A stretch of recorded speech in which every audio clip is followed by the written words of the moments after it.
For years, Sheikh Ahmad Gumi stood before cameras and microphones defending one controversial position: dialogue with bandits is the only way forward. He faced criticism, he faced mockery, he faced anger from Nigerians who had lost loved ones to these same criminals, but he never wavered. Now, the bandits have answered him. Not with words, not with negotiations, not with dialogue, with bullets.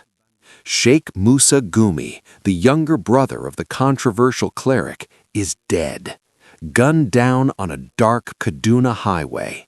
His blood spilled on the same roads his brother said could be made safe through conversation. The irony is devastating. The pain is unimaginable. But that's only the first climax. 7 other people were abducted that same night. 7 families woke up to empty beds. 7 mothers are crying. 7 fathers are searching. In Kaduna, tension hangs in the air like smoke after gunfire. Communities are afraid. Roads are abandoned. The forests are winning. And here's where the story takes a darker turn. No ransom call has come. No demands have been made. No bandits have claimed responsibility. Only silence. Cold, terrifying silence. When bandits kill, they usually boast. When they abduct, they demand. But this time, nothing. It's as if Sheikh Musa's death was never meant to happen, as if someone made a terrible mistake, as if the 7 abducted souls are being hidden for reasons nobody can explain. Something is wrong, something deeper than banditry, something more sinister than we've been told. If you care about Nigeria's future, if you want the truth behind the headlines and not just the stories they want you to hear, then subscribe to this channel right now, because what we're about to reveal will shake everything you thought you knew about Kaduna's crisis. Hit that subscribe button. This is bigger than you think. Sheikh Musa Gumi was not a politician. He was not a celebrity. He was a man of faith. A community leader, a voice of reason in Regina, a town that had seen too much blood. Unlike his older brother Ahmad, Musa stayed away from the national spotlight. He didn't give interviews about negotiating with criminals. He didn't travel to forest camps. He simply led his community with quiet strength, preaching peace, unity, and patience. But Musa was not naive. He knew what was happening in Kaduna. He saw the pattern. Bandits were no longer just criminals demanding ransom. They had become ghosts, moving through forests like they owned them. They attacked with precision. They disappeared without trace. And the government? Nowhere to be found. In the weeks before his death, Sheikh Musa called a meeting at the Regina Central Mosque. Elders came, youth leaders came, women came. The message was urgent. Our forests have become silent, he told them. That silence is not peace, it is the silence before the storm. He spoke about the Birnin Gwari axis, about the Kujama-Kuriga bend, about roads that had become death traps. He warned that bandits were changing tactics. They were no longer loud, they were patient, calculated. We must not travel at night, he said, not until we know who truly controls these roads. But life does not wait for safety. On that fateful evening, Sheikh Musa received news that a family member was critically ill in Kaduna City. The hospital was hours away. The sun was setting. Waiting until morning could mean waiting too long. He made a decision, a human decision, a decision born from love and urgency. He gathered a small convoy. 7 others joined him, relatives, friends, people who trusted him. They prayed together before leaving. They recited verses of protection. They believed God would see them through. As the vehicles rolled out of Regina, the sun dipped below the horizon. The road ahead stretched into darkness. The forests on both sides stood like silent witnesses. Sheikh Musa had warned his community about the danger. He had preached caution. He had sensed the storm.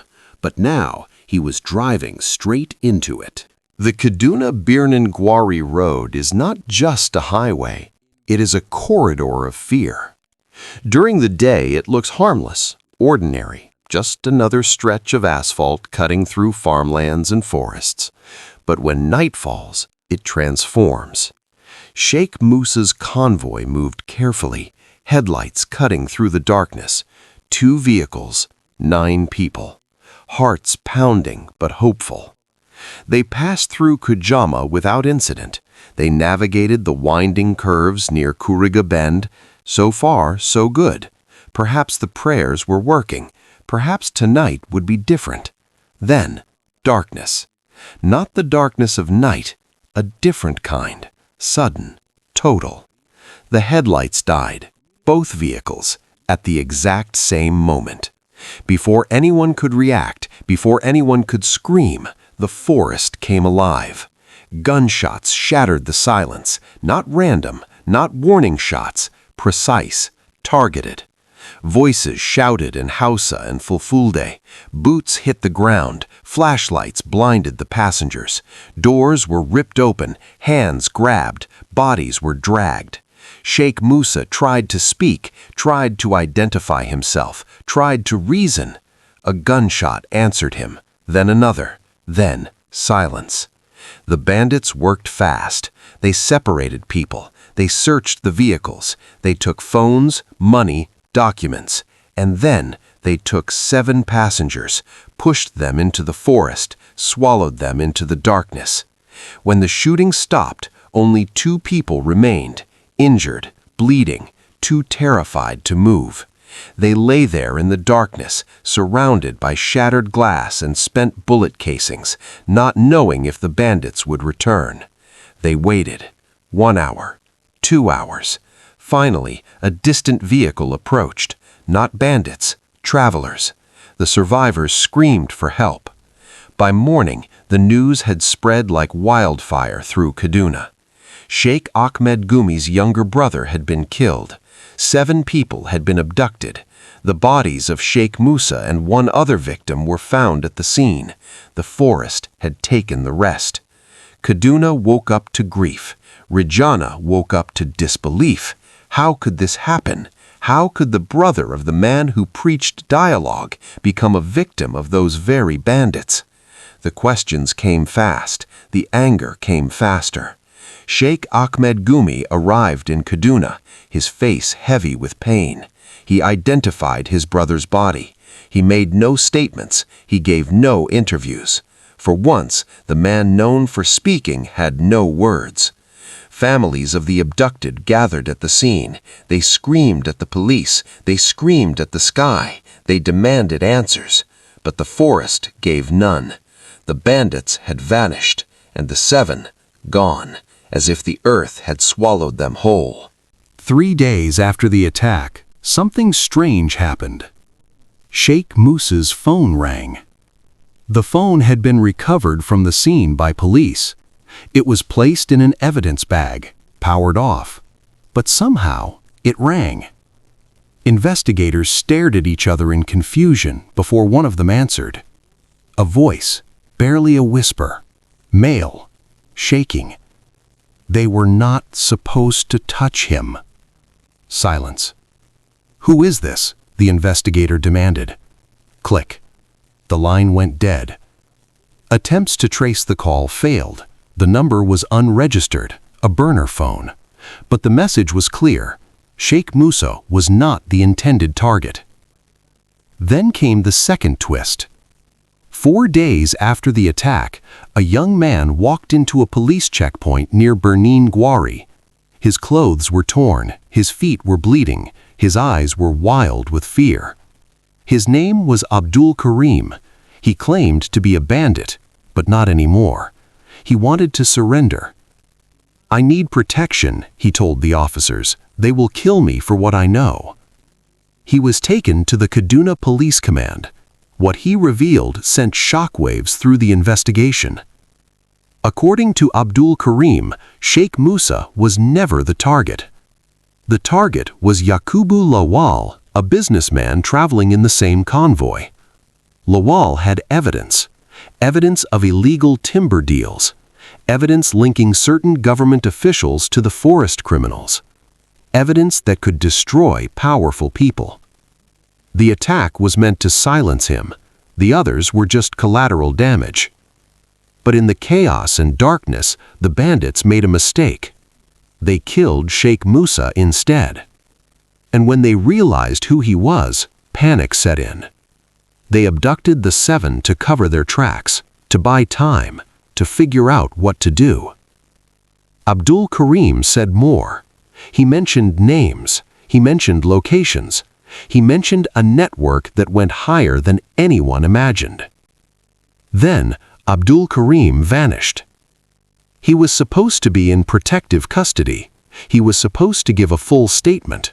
But within 24 hours, he was gone. No sign, no trace. The officers assigned to guard him claimed he escaped. But how does a terrified man escape police protection? Meanwhile, another strange detail emerged. At Sheikh Musa's mosque in Rihanna, someone had left a note pinned to the door. It read, "The forest remembers everything." No signature, no explanation. And the evidence Yakubu Lawal supposedly carried? Missing. His bag was never found. His phone was never recovered. Whatever he knew died with him, or was hidden with the 7 abducted. The Kaduna state government issued one brief statement: investigation ongoing. Nothing more. No updates. No press conferences. No arrests. Just silence. The same silence that swallowed the 7. Today, 7 families are still waiting. They gather every morning at the Kaduna Police Command. They hold photographs of their loved ones. They ask the same questions. They receive the same answers. We're doing everything we can. But are they? Weeks have passed. No ransom calls, no body discoveries, no breakthroughs.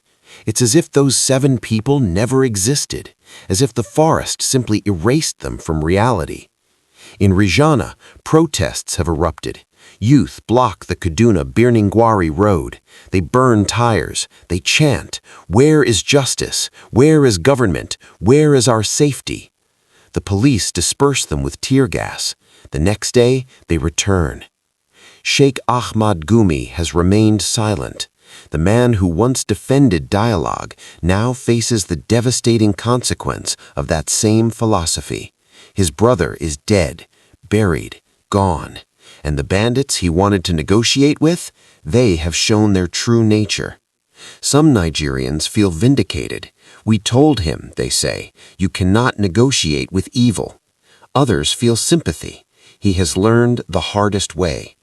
But this story is bigger than Sheikh Gumi. It's bigger than one attack. It's bigger than 7 abducted souls. This is about Kaduna, about forests that have become kingdoms, about roads that have become graveyards, about a government that speaks but does not act, about a people who suffer but are not heard. So let me ask you this. Do you trust the government after this, after the silence, after the missing evidence, after the vanished witness? Was this really just banditry, or was Sheikh Musa's death part of something darker, something planned, something that goes beyond ransom and robbery? Who is really in control of our forests? Because if bandits can kill with precision, abduct without trace, and silence witnesses in police custody, then who truly has power in Kaduna? The 7 families don't have answers. Rihanna doesn't have answers. Nigeria doesn't have answers. But we must keep asking. We must keep searching. We must refuse to let this story die in silence like so many before it. Because if we forget them, if we move on, if we accept this as normal, then the forest wins and we all lose. This is the truth they don't want you to see. Share this video. Spread this story. Let the 7 families know they are not forgotten. Let Kaduna know we are watching. Let Nigeria know we demand justice.